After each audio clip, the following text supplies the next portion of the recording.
Vamos em frente então, agora a gente conversa com Rafael Guimarães. Ele é jornalista e foi uma das vítimas das enchentes em Porto Alegre. O Rafael é o autor de um livro sobre a enchente de 41 no Rio Grande do Sul. Agora ele vive uma situação bem parecida, né, com a dos personagens descritos por ele nessa obra, nesse livro.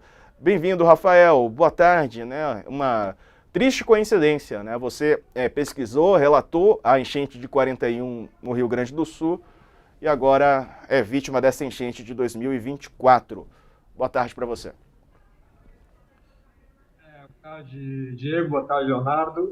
Pois é uma situação absolutamente inusitada. Eu moro num bairro na zona sul da cidade, perto do centro.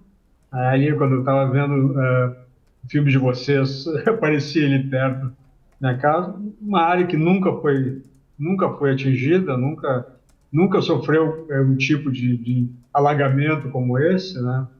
E, bom, sair de casa, eu moro no sétimo andar, quando eu voltar, vai estar minha casa lá, vai estar minhas coisas lá, mas ao contrário, essa enorme quantidade de gente, quando voltar, não sabe nem se vai encontrar a sua casa, né? E há semelhanças, não é, entre a enchente de 41, que foi o grande trauma da história de Porto Alegre, com a enchente agora. Coincidiu o período, exatamente, quase cronologicamente, o mesmo período, e os fatores, né, que levaram à enchente, que é uma chuva muito intensa em Porto Alegre, uma chuva nas nascentes dos cinco rios, né, que descem para o Guaíba, não é? E numa proporção que é muito difícil acontecer esses fatores, né, se combinando, e depois no final, não é? O Guaíba é um enorme manancial de águas que desemboca na Lagoa dos Patos por um canal muito estreito, que é o canal de Itapuã, que tem apenas 1 quilômetro, não é, de largura, e quando a água está escoando, vem o vento sul e empurra a água de volta para Porto Alegre. Aconteceu em 41, aconteceu agora também. E essas coisas, né, que o Leonardo estava falando são reais, quer dizer, ninguém pode impedir que chova, né? Ninguém pode impedir que chova em Porto Alegre, que chova nas nascentes dos rios, né? Ninguém pode impedir que o vento empurre a água de volta. Mas nós estamos vivendo, né, um período, né, de mudança climática muito acelerado, né? E o mínimo que se espera do poder público é que ele desenvolva políticas ambientais que possam reduzir o dano, não é, desses acidentes meteorológicos, climáticos, né, e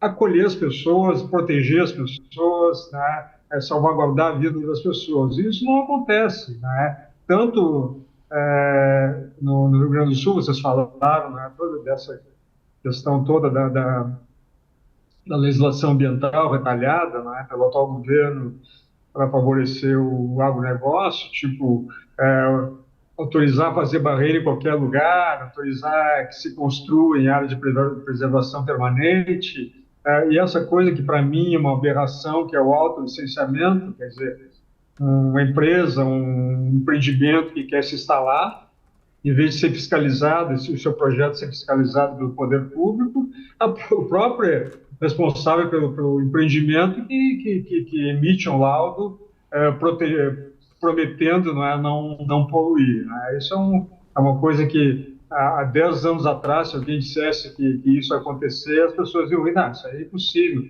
O poder público não pode abrir mão, não é, do seu poder de fiscalização dessa forma. Isso acontece. Rafael, E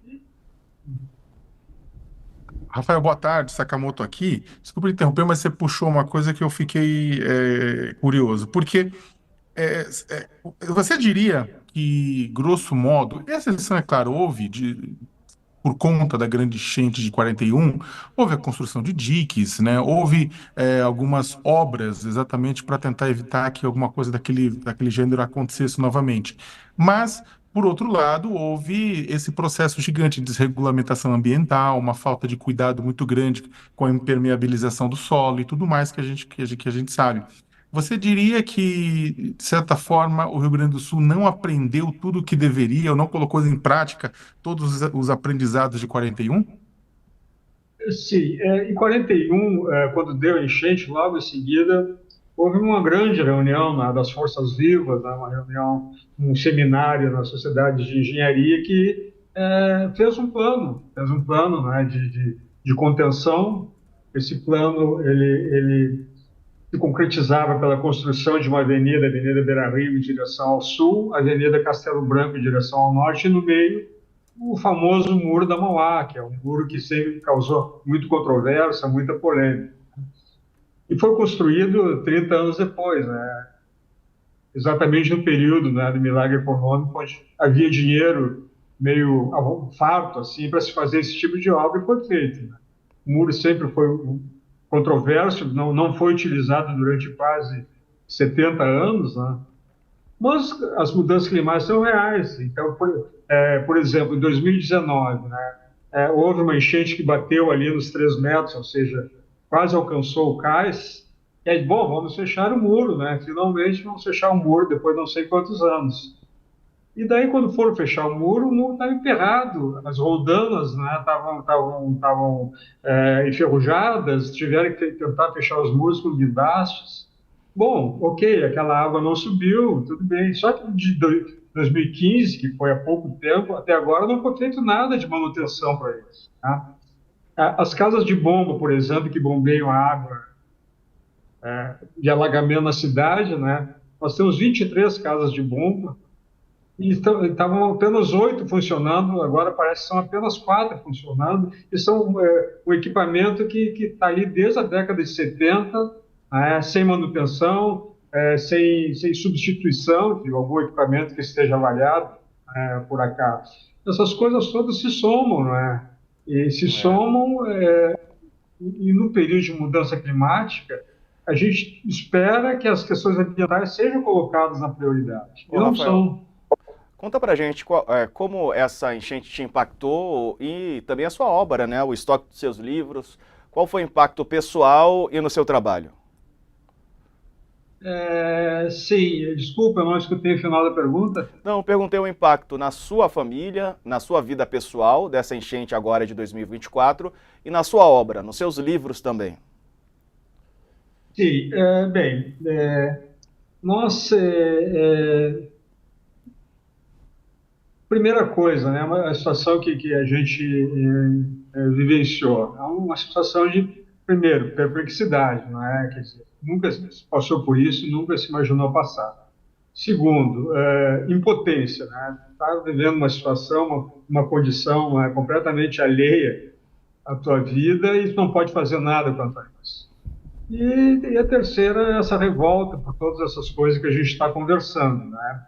Eu consegui, estou bem abrigado, né, na casa de amigos, né, consegui sair de lá com água um pouco pela cintura, carregando os computadores e tudo.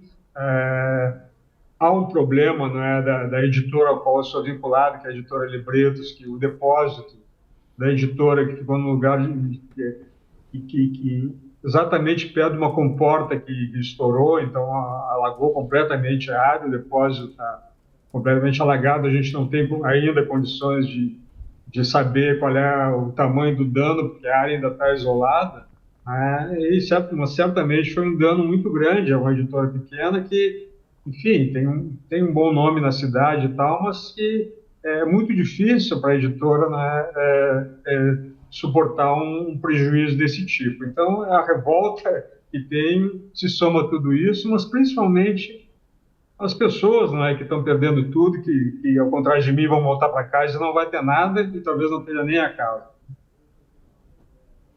Pois é, a gente está aqui com uma arte, né, que mostra a movimentação do Guaíba nos últimos dias. Uma arte que eu digo uma ilustração. Veja aí, dia a dia, desde o dia 3 de maio até hoje, como a água se movimentou. Vale ressaltar que o nível do Guaíba em Porto Alegre atingiu 3 horas da tarde de hoje 4 metros e 65 centímetros, é a menor marca desde domingo. Porto Alegre reabre, né, a comporta para escoar água na tarde de hoje, com o nível do Guaíba 40 centímetros mais baixo do que o volume acumulado no centro. A operação é para facilitar o escoamento, explicou a prefeitura. Outros pontos podem ser abertos no fim de semana. A expectativa é de que a água baixe expressivamente nos próximos dias. Tomara, né? Tomara. O nível do Guaíba em tendência de queda. Na segunda, o Guaíba começou o dia com 4,64. A gente está vendo aí uma marca acima do cais, tem uma marca que é considerada também ali do cais para chegar a esses números que eu estou falando aqui para vocês. O Guaíba continua 2 metros acima da cota de inundação. A referência de 3 metros é usada quando há riscos aos municípios. Bom, é claro que isso afeta praticamente, né, a cidade toda. Como é que você está vendo a recuperação também, né, e a atitude, né, dos governos do Estado? A gente falou agora há pouco do valor que vai ser fornecido. Ontem falamos do valor também que o governo federal vai liberar. Como é que você acompanha tudo isso aí de perto, Rafael? Sim, veio coincidência, essa cota, pelo que eu estou vendo aqui, que seria de hoje, ela é a cota da enchente de 41, uma cota de 1,76 m acima dos 3 metros, né, que é a diferença do Guaíba e o cais. No caso do bairro onde eu moro, né, ele não é uma área assim, de alagamento, também não é até agora, porque ele está protegido, né, por esse dique que é representado pela Avenida Beira-Rio. Mas a água penetrou, né, exatamente pelas falhas do sistema, e é uma água que passa pelo esgoto. Então essa água que nos atingiu, né, o nosso bairro, é uma água que vem do esgoto, quer dizer, é uma água que já vem insalubre lá de cima, em função de excesso de agrotóxicos, em função da poluição industrial, as cabeceiras dos rios, em função do processo de erosão, que aí sim se deve a essas práticas, né, que estão relacionadas com o estraçalhamento no nosso código ambiental, e passa ainda pelo esgoto, quer dizer, a água que chegou até nós é de uma insalubridade fantástica, e isso aí vai ter consequências, né? Passado esse processo, né, da enchente, vai ter consequência na saúde das pessoas. Né? Ali no bairro, parece que a água já desceu bastante, né? Nós tivemos lá e a água ainda tem um pouco de água, mas está assim, uma coisa assim, insalubre, lamacenta, com cheiro ruim, né? Todas essas coisas assim enfim, vão depois, né, a gente vai ter que lidar, não é, com essas consequências, não é, da enchente. Ok. Rafael Guimarães é jornalista. Enfim, esse é o mais ou menos. Perdão, tinha travado sua conexão, Rafael. Pode concluir. Desculpa, eu não escutei, desculpa de novo. Não, tinha travado a conexão, mas pode concluir, eu te interrompi. Não, é mais ou menos isso. Nós estamos aqui perto da nossa região, estamos perto aqui de um campo, tem um centro esportivo aqui que foi transformado em estacionamento dos helicópteros, que estão levando os mantimentos, estão, às vezes, resgatando as pessoas. Então, um barulho de ambulâncias, um barulho de helicópteros, né, um barulho enfim, de sirenes, tá? Então, assim, ainda tem um clima, assim, bem que às vezes a gente até no meio da noite se assusta um pouco, né? Mas eu acho que a tendência seria amenizar, né? Não ficar tão grave nos próximos dias, né? Mas tudo é um imprecisível. Vamos ter que acompanhar, Rafael. Obrigado por ter nos atendido, tá bom? Boa sorte aí na retomada. Um abraço.